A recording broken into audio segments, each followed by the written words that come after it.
উচেটৰ ওপৰত পুনৰ কঠোৰ আৰক্ষী উচেটৰ অস্থায়ী কেম্প ভাঙিলে আৰক্ষীয়ে হৈছে উত্তপ্ত পৰিস্থিতি উচেটৰ অস্থায়ী কেম্প ভাঙিলে আৰক্ষীয়ে ৰাজপথলৈ ওলাই আহিল হাজাৰ হাজাৰ মুছলমান উচেটৰ পাছত উঠাই দিয়া হৈছে অস্থায়ী কেম্প গোৱালপাৰাৰ কৃষ্ণা বিদ্যাপাৰাত উত্তপ্ত পৰিস্থিতিৰ অস্থায়ী কেম্প নিৰ্মাণ কৰি আশ্ৰয় লৈছিল গৃহহাৰা উচেটই বৰষুণতে ত্ৰিপাল আঁতৰাই খেদি পঠিয়াৰ অভিযোগ উচেটৰ লোকে অস্থায়ীভাৱে নিৰ্মাণ কৰা কেম্পসমূহ ভাঙি পেলাই প্ৰশাসনে আৰক্ষী বাহিনী মোতায়েন কৰা হৈছে আৰক্ষী ৰাইজৰ মাজত হতাহতি আৰু উত্তপ্ত পৰিস্থিতিৰ সৃষ্টি হৈছে আজিৰ পৰৱৰ্তী গুৰুত্বপূৰ্ণ খবৰ উজনিৰ জনগাঁথনি পৰিৱৰ্তনৰ ষড়যন্ত্ৰ হৈ আছে খিলঞ্জীয়াই উচেটক সমৰ্থন কৰক অন্যথা আগন্তুক 20 বছৰত অসমৰ ভৱিষ্যত বিপদত উজনিৰ জনগাঁথনি পৰিৱৰ্তনৰ ষড়যন্ত্ৰ হৈ আছে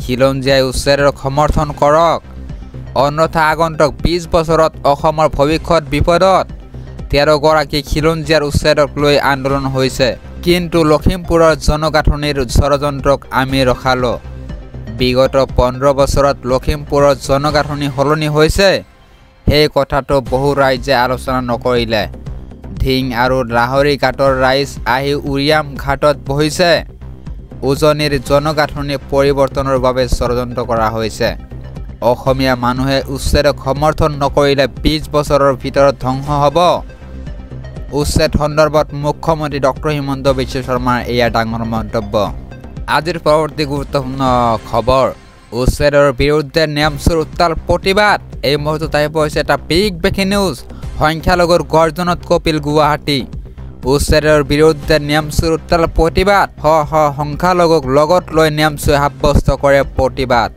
চৰকাৰ বিৰোধী শ্লোগানত কঁপি উঠিল গুৱাহাটী চৰকাৰে ৰাজ্যৰ মুছলমানক বাছি বাছি উচ্ছেদ কৰিছে এই উচ্ছেদৰ বিৰুদ্ধে গণতান্ত্ৰিক আন্দোলন সাব্যস্ত কৰাৰ হুংকাৰ চৰকাৰৰ বিৰুদ্ধে ভাৰতীয় লোকৰ ওপৰত অত্যাচাৰ চলোৱাৰ অভিযোগ বুলডোজাৰেৰে মুছলমানৰ ঘৰ ভাঙিছে সংখ্যালঘুৰ ভৱিষ্যত অন্ধকাৰ কৰি দিছে চৰকাৰখনে মুছলমানে ৰ'দ বৰষুণ ভয় নকৰে ৰ'দ বৰষুণ নেওচি মুছলমানৰ অধিকাৰৰ বাবে আমি যুঁজিম উচেটসকলক পুনৰ সংস্থাপনৰ দাবী নেমচুৰ চৰকাৰে সংস্থাপন নিদিয়া পৰ্যন্ত প্ৰতিবাদ কৰি যোৱাৰ হুংকাৰ নেমচুৰ আজিৰ পৰৱৰ্তী গুৰুত্বপূৰ্ণ খবৰ উচেটই চৰকাৰী ভূমি পাবলৈ আজিয়ে কৰক আবেদন আবেদনৰ বাবে মুখ্যমন্ত্ৰীয়ে ঘোষণা কৰিলে 4টা পদ্ধতি উচেটই চৰকাৰী ভূমি পাবলৈ এতিয়াই কৰক আবেদন আবেদনৰ বাবে মুখ্যমন্ত্ৰীয়ে ঘোষণা কৰিলে 4টা পদ্ধতি এইকেইটা পদ্ধতি পালন কৰিলেহে লাভ কৰিব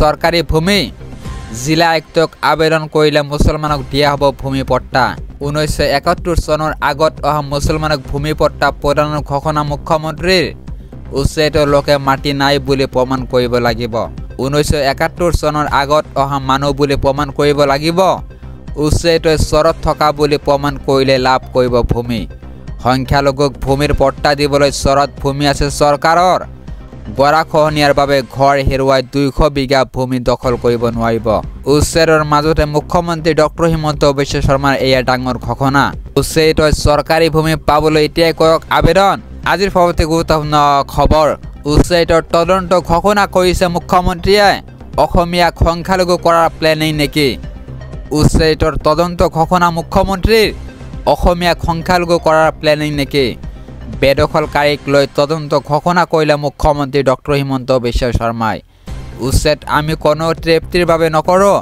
কাৰোবাক উঠাই দি আমাৰ ভাল নালাগে বেদখলকাৰীক উচ্ছেদক লৈ সুপ্ৰিম কোৰ্ট হাই কোৰ্টৰ কাৰা নিৰ্দেশ আছে ফৰেষ্ট লেণ্ড পিজিআৰৰ মাটি কোনেও দখল কৰিব নোৱাৰিব উচ্ছেদ কৰিবলৈ যাওঁতে এটা নতুন কথা ধৰা পৰিছে গোৱালপাৰাত আধা মানুহ বৰপেটা বঙাইগাঁৱৰ পৰা আহিছে তেওঁলোকৰ মাটি নাই দুখীয়া সেইবাবে তাত বাহৰ পাতিছিল কিন্তু লখিমপুৰৰ উচ্ছেদত ধৰা পৰিছে দক্ষিণ হালমাৰাৰ লগতে শ্ৰীভূমিৰ মানুহ মাটি নথকা মানুহে নিজৰ ঠাইতে মাটি বিচাৰিব বেলেগ ঠাইলৈ কিয় যাব সংখ্যা গৰিষ্ঠ থকা ঠাইলৈ দাপলি মেলিছে এই মানুহবোৰ গোলাঘাটৰ সৰু পথাৰলৈ কিয় গৈছে নগাঁৱৰ ধিঙৰ লগতে ৰূপহীৰ মানুহ উজনি আৰু উত্তৰ অসমলৈ কিয় গৈছে এই মানুহবোৰ দৰিদ্ৰতাৰ কাৰণে গৈছে নে কিবা ষড়যন্ত্ৰ ইয়াৰ এটা ভাল ষ্টাডি হ'ব লাগে, লগতে তদন্ত হ'ব লাগে।